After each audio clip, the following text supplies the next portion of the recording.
Operasi plastik biar cantik, tapi malah hancur. Inilah cerita horor artis Korea yang terobsesi dengan operasi plastik. Han Hye Kyung adalah seorang penyanyi yang lumayan terkenal di Korea Selatan dan di Jepang di tahun 1980-an. Han Hye Kyung memiliki wajah yang cantik, senyum yang manis, dan suara yang sangat bagus. Bahkan itu semua diakui oleh banyak orang. Tapi di Korea Selatan pada saat itu dan saat ini juga banyak warga yang terobsesi untuk mengubah bentuk wajah dan juga badannya dengan secara instan, yaitu dengan operasi plastik. Meskipun wajah Han Hye Kyung pada saat itu bisa dibilang cukup cantik, tapi dia itu masih merasa kurang cantik, terutama ketika melihat wanita yang jauh lebih cantik dari dia. Akhirnya, dia pun memutuskan buat operasi plastik. Yang jadi masalah adalah klinik tempat dia itu melakukan operasi plastik nggak memiliki izin, alias ilegal. Pada awalnya, Han Hye Kyung ini mulai menyuntikkan botox ke hidung, ke pipi, dan juga ke dagunya. Dan hasil dari penyuntikan yang pertama itu bisa dibilang cukup memuaskan. Han Hye mulai lebih pede ketika berhadapan langsung dengan orang dan juga ketika lagi bernyanyi. Dari hasil yang lumayan oke ini, Han Hye mulai terobsesi. Setiap dia habis manggung, dapat duit, dia pasti langsung operasi. Terus dia manggung lagi, dapat duit lagi, operasi lagi.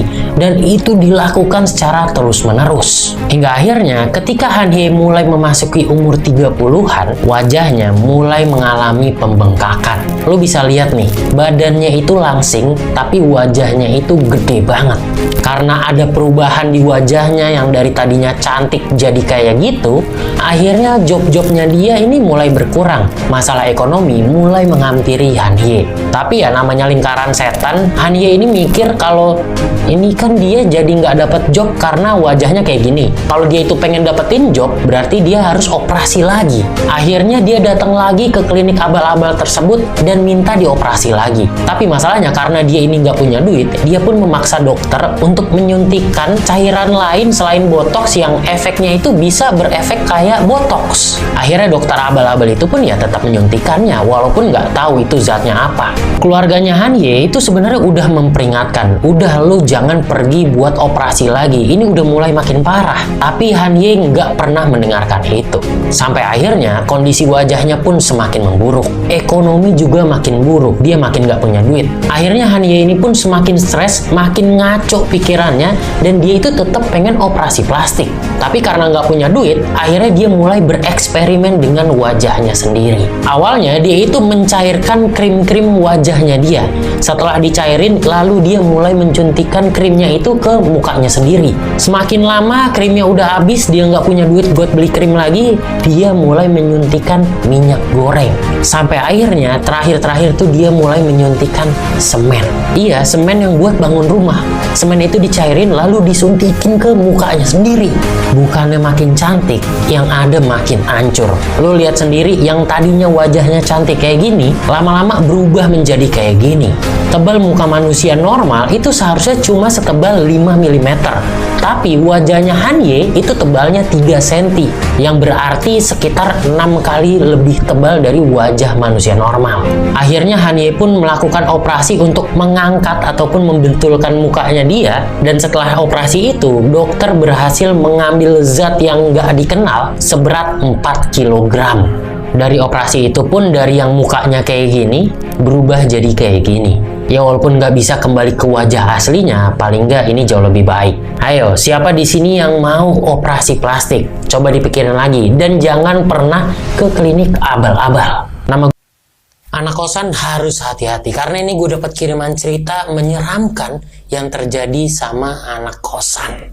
Yang suka cerita horor sini kumpul, yang menakut mendingan skip aja. Cerita ini dikirim oleh Alda. Di tahun 2010, Alda ini kuliah di salah satu universitas negeri di daerah Jawa Tengah. Karena Alda berasal dari Bekasi, dia pun memutuskan buat ngekos di sana. Alda dapatlah tuh satu kosan yang gak terlalu jauh dari fakultasnya. Kalau jalan kaki mungkin sekitar 10 menit. Kosannya itu terdiri dari 2 lantai, dan total ada 20 kamar. Alda tinggal di kamar kosan di lantai 1, di kamar nomor 7. Penghuni kosan itu kebanyakan senior, dan yang maba mahasiswa baru itu cuma 3 orang. Alda dan 2 orang temannya yang lain. Nah, beruntungnya adalah anak-anak mahasiswa baru ini bertiga, dia itu dapat kamar di lantai 1 semua. Jadinya antar mahasiswa baru ini cukup dekat. Walaupun sebenarnya Alda masih ngerasa agak takut sama senior-seniornya yang lain. Sebulan 2 bulan awal nggak pernah ada apa-apa. Nah, di bulan ketiga nih, Alda mulai mendapatkan gangguan. Di bulan ketiga ini, udah beberapa malam, Alda itu selalu ngedenger kalau di kamar atasnya, tepat di kamar atasnya, itu kayak ada orang yang lompat-lompat. Dan itu berlangsung cukup lama, mungkin sekitar 15 menit.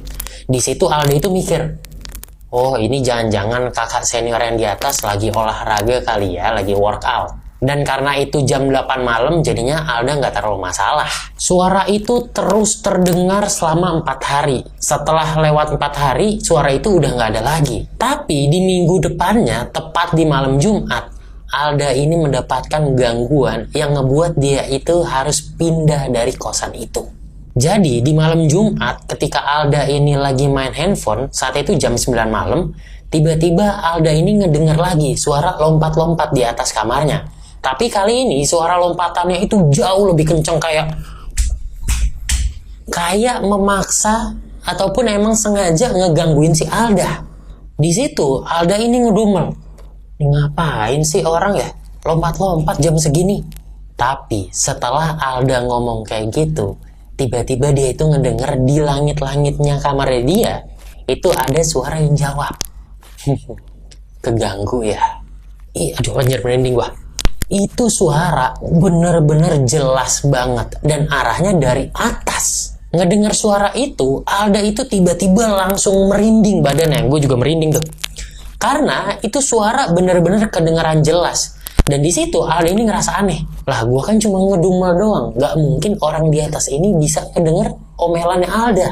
Di tengah-tengah merindingnya, Alda masih merhatiin langit-langitnya dia. Tiba-tiba dari langit-langit kamarnya, tepat di samping lampu, muncul wajah sesosok wanita. Jadi kayak nembus gitu tuh segini. Itu perempuan, wajahnya itu pucat, tapi rambutnya itu kayak agak-agak botak dan tipis-tipis gitu. Sosok wanita itu yang kelihatan kan cuma mukanya doang. Nah itu sosok langsung nyengir, senyum ke arah Alda. Mungkin senyumannya itu kayak gini kali ya. Wajah itu muncul kurang lebih selama 3-5 detik.